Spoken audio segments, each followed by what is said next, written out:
Kaning nga compose na mga Christmas song this is entitled Pasko na. So ganahan ra ko nga ipadungog sa katawhan sa tibok kalibutan nga ang Pasko para kanatong tanan. Kalimtan ng problema, kalimtan ng pagdumot, karon kay Pasko na dapat magkasinabot na tanan. Pasko, dili kalimtan nato kay ang Pasko, ang pagkataong Hesus Kristo sa Pasko.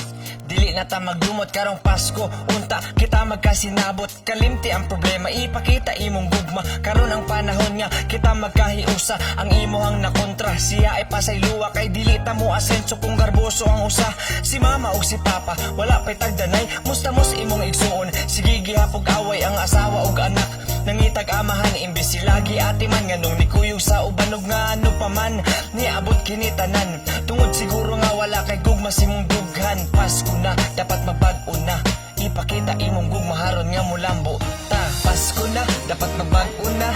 Kalimti ang problema o mag-ampo ta. Karon na Pasko na, nga magpasayluta.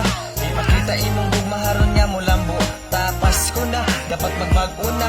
Kalimti ang problema o mag-ampo ta. Karon na Pasko na, nga magpasayluta. Ipakita imong gugmaharon nga mulambo ta. Love and peace. Peace and love. Love and peace. Peace and love.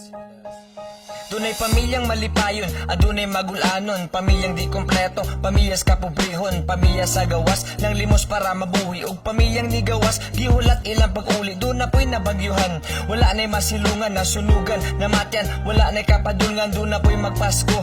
Dito sa hospital, og pamilya nga muduaw. Diha sa presohan, nagtigo mang kasakit. Nawadan og paglaom ang kahayag sa langit. Natabunan og dagom, sakit huna-hunaon ang problema sa tanan. Imbis ka problemahon, baliwalaon na lang ang Pasko mo abot. Pag tuig mo sunod, ug ang problema mo gawas, ug ang grasya mo sunod. Ato ng sugato ng adlaw sa tong Kristo ang nagbuhat sa kalibutan ug nagluwas ka nato. Pasko na, dapat magbag-o na.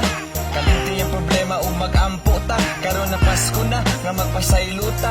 Ipakita imong gugmaharon nga mulambo ta. Pasko na, dapat magbag-o na. Kalimti ang problema o mag-ampo ta. Karon na Pasko na, nga magpasayluta. Ipakita imong gugmaharon nga mulambo ta. Ipakita ang gugma sa tagsa-tagsa. Pasalamati ang kahitasan sa imong mga nadawat nga grasya. Ipanghatag kini sa mga gakinahanglan. Hilabi na tong mga nangatulog rasdalan. Sa imong mga nakasinati og igsuon, dili dumot hunaon-naon, pagpasaylo ang unahon. Dili na kinahanglan mo hulat patag Pasko para lang magkahiusa og magminaayo. Bisan pag wala kay kaalam og di ka edukado, mas maayo pa og naa kay pagrespeto sa usa ka tawo. Himuon nato nga ang Pasko adlaw-adlaw. Haron lami kayos pamati, lami kayos paminaw. Tawagan na si mama, papa, lolo ug lola, si ante, angkol, ate ug kuya. Mag-abot ta sa Noche Buena ug Pasko na, dapat magbag-o na. Kalimti ang problema o mag-ampo ta. Karon na Pasko na, nga magpasayluta. Ipakita imong gugmaharon nga mulambo ta. Pasko na, dapat magbag-o na. Kalimti ang problema o mag-ampo ta. Karon na Pasko na, nga magpasayluta. Ipakita imong